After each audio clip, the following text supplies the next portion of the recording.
Allah sebagai pencipta manusia pasti paling tahu dan paling paham tentang manusia itu sendiri. Baik dalam dimensi fisik biologisnya, dimensi spiritualnya, bahkan juga dimensi psikis dan psikologisnya.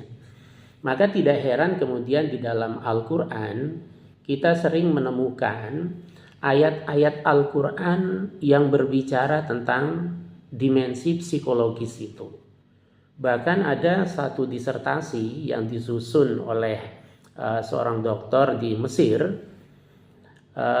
Dia menyusun satu disertasi, kalau dalam bahasa Arab itu judulnya Saikologiyatul Qissah fil Quran. Dia berbicara tentang aspek psikologis pada cerita-cerita di dalam Al-Quran. Tetapi juga Allah sendiri mengungkapkan secara gamblang dimensi-dimensi psikologis yang dimiliki oleh manusia. Paling tidak representasinya saya sampaikan surat Al-Ma'arij misalnya dengan surat Al-Fajr itu. Dari sekian banyak ayat-ayat Al-Quran yang berbicara tentang dimensi psikologis itu. Di dalam surat Al-Ma'arij Allah menegaskan tentang dua sifat yang dimiliki oleh manusia, bahkan 3 sifat yang itu sangat-sangat psikologis betul. Nah, ketika 3 sifat ini tidak dikelola dengan cara yang baik dan benar, maka akan berdampak dan berpengaruh kepada mindset, cara berpikir dan cara bertindak manusia itu sendiri. Nah, inilah yang kemudian gejala-gejala psikologis itu yang diamati oleh para ilmuwan, karena mereka tidak tahu tentang bagaimana rahasia dan isi hati manusia yang hanya diketahui oleh Allah. Nah, 3 sifat itu pertama adalah halu'a, yang kedua jazu'a. Halu'a itu berkeluh kesah, gumunan kalau kata orang Jawa, itu manusia. Yang kedua jazu'a, gampang frustasi, gampang berputus asa. Tetapi ketika dia mendapatkan kesuksesan, kenikmatan, manusia itu seringkali manu'a, menjadi pribadi yang tidak sensitif terhadap lingkungannya. Akhirnya muncullah sifat kikir, bakhil dan lain sebagainya itu. Kemudian di dalam surat Al-Fajr ini satu keadaan yang mungkin saya sendiri pernah mungkin mengalami itu. Dimana ketika kita mendapatkan satu apresiasi, prestasi, dan mendapatkan kenikmatan, entah itu wujudnya jenjang karir dan lain sebagainya, kadangkala kita merasa gede rumongso, merasa overestimate. Bahkan seringkali kita mengatakan bahwa Allah lagi senang sama saya. Nah, sifat yang overestimate ini seringkali juga dimiliki oleh manusia, yang umumnya kalau dalam bahasa gaulnya kita sering sebut dengan lupa daratan. Tetapi pada sisi yang lain, ketika dia dicoba dengan sesuatu yang kurang mengenakan, maka manusia itu kemudian frustasi dan bahkan negative thinking terhadap sang pencipta.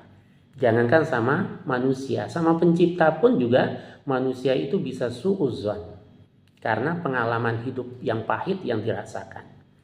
Ternyata sifat halu'a, jazu'a, manu'a, kemudian juga overestimate dan frustasi serta negative thinking itu bisa muncul kapan saja. Lebih-lebih lagi dalam kondisi bencana. Baik bencana alam atau bencana non-alam. Nah, bagaimana kemudian dimensi-dimensi psikologis ini bisa kita kelola dengan cara yang baik? Dengan mengedepankan tentu perspektif keagamaan dan kemanusiaan itu sendiri.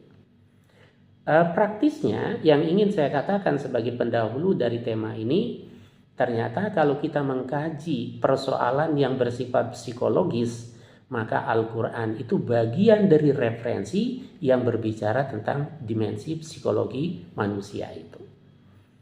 Nah, kemudian yang lain, cara pengelolaan dari apa yang tadi disebutkan dalam 2 representasi ayat Al-Quran itu, ternyata antara lain adalah bagaimana secara ontologisnya ketika seseorang atau manusia mengalami satu musibah dalam pengertian yang negatif ataupun musibah dalam pengertian yang positif, maka dia memiliki kesadaran spiritual. Karena manusia itu adalah makhluk spiritual. Perubahan dari dimensi psikologis itu ternyata juga bisa dipengaruhi oleh dimensi spiritual. Nah, itulah yang di dalam psikologi modern belum mendapatkan satu jamahan dan pembahasan yang optimal terkait dengan aspek psikologi, aspek spiritualitas dalam kaitannya dengan psikologi itu. Padahal ketika seseorang atau manusia itu mengalami satu kondisi yang tidak mengenakan, yang sering kita sebut dengan musibah itu, paradigma ontologis yang harus kita kedepankan adalah sebagai manusia yang sebagai makhluk spiritual, apalagi sebagai muslim, kita harus memiliki kesadaran ontologis bahwa segala hal yang kita alami, segala hal yang kita hadapi pasti atas pengetahuan dan izin Allah Subhanahu wa Ta'ala. Nah, ketika kesadaran ontologis itu dimiliki, akan merubah mindset dan cara berpikir seseorang, termasuk juga bisa merubah cara bertindak seseorang. Yang tindakan itu dianalisis dalam perspektif psikologisnya, apakah positif refleksi dari apa yang kita lakukan, ataukah justru sebaliknya. Maka di dalam surat At-Taghabun sebagai inspirasinya Allah menegaskan di situ, ma asaba min musibatin illa biiznillah. Pasti atas pengetahuan dan izin Allah Subhanahu wa Ta'ala. Nah, kalau orang memiliki kesadaran ontologis semacam itu, maka dia akan mendapatkan respon positif. Yahdi qalbahu. Kalau yang dalam bahasa tafsirnya itu kan sering disebut dengan Allah memberikan hidayah kepada hatinya atau dalam hatinya. Padahal secara psikologis yahdi qalbahu itu bisa bermakna Allah memberikan ketenangan bagi seseorang sohibul musibah ketika menghadapi persoalan dan musibah itu. Ketenangan hati merupakan bagian terpenting untuk menyelesaikan masalah. Nah, seringkali kan orang menghadapi problem yang sebenarnya kecil, sederhana. Tetapi karena hatinya tidak tertata, masalah kecil kan bisa menjadi masalah besar. Ya. Itu yang terjadi. Nah, maka Allah mengatakan, kalau orang positive thinking, secara ontologis dia memiliki kesadaran bahwa apapun yang dihadapi itu pasti atas izin dan sepengetahuan Allah, maka dia kemudian memiliki ketenangan batin. Memiliki positive thinking, memiliki hati yang tenang untuk menghadapi masalah itu. Sehingga bisa jadi masalahnya belum selesai, tetapi hatinya tertata, tenang menghadapi masalah. Nah, orang yang semacam ini pasti akan mendapatkan solusi yang ideal dari masalah yang dihadapi.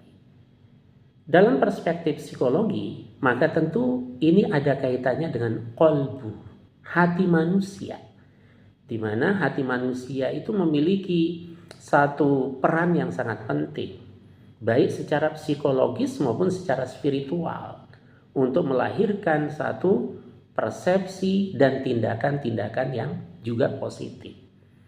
Nah, kalau hati itu tidak tertata, apalagi dalam menghadapi situasi yang tidak mengenakan, maka akan menjadi semakin besar masalah yang dihadapi itu. Maka menghadapi persoalan itu ternyata qalbu itu penting, menjadi sesuatu hal yang harus diperhatikan di sini.